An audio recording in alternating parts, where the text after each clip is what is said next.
Nshuti bavandimwe bakunzi ba Rwanda Canada News, nkuko mubibona ubu ngubu turi ku mupaka wa Gatuna uhuza Rwanda n'Ubuganda. Uyu munsi mu gitondo nibwo iyi frontiere yari imaze imyaka ifunze yafunguye uyu munsi. None twari twaje aha tubashakira amakuru ashyushye y'impamo. Nibyo koko biragaragara ko abantu batarashira impungenge, biracyagaragara ko bagishaka ko babanza gutuza muri bo kugira ngo batangire kujya mu mpande zombi z'umupaka.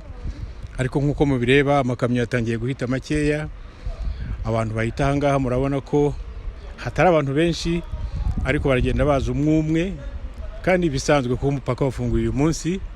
Birasa naho bigomba gufata akanya kugira ngo bitungane, ariko inkuru yo ni nziza, inkuru iraryoshye.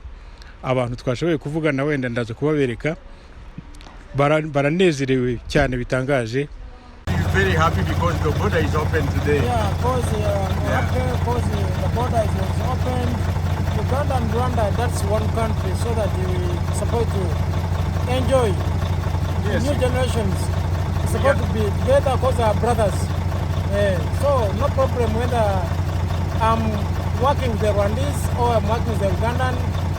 It's just one country and one blood. Yeah. I think everyone they know work together. The only issue to deal with. So as I see, you are crossing from Kigali to Kampala, right? Yeah, I'm crossing. I'm going to Nairobi. Oh, how much time have you been in this side of the border? I have gone yesterday. Oh, you came back? You came here yesterday? Yeah. The first time? After how long? My person. No, now it's 10. I think it's 15 years. Wow. Yeah. So that's very nice. So is this your truck or you work for a company? This is I'm working for the company. Ariko abantu bo muri immigration hano nabo batubwiye ko ari bisanzwe kugira ngo bigende buhoro buhoro, ariko mu minsi iri imbere urujya n'uruza ruzarwagarutse. None rero nkaba mbizeje yuko mu minsi mike nzongera nkagaruka. None nkagaruka byatangiye kuba byiza, urujya n'uruza ruri bigaragara neza ko abantu barimo gukora izo bakagombye gukora. No hejuru hariya mwahoze mubona abaturage bose bafite amatsiko, bose barekereje bashaka kumenya ikiye gukurikira. Ariko ana makuru meza muribuka amatwita twabonaga ejo bundi y'abashyitsi twagize baturutse Ubuganda, abantu benshi bagira ngo n'urwenya, ariko byagaragaye ko inkuru yabaye impamo. Ntabwo rero birikiri amagambo masa, byakunze.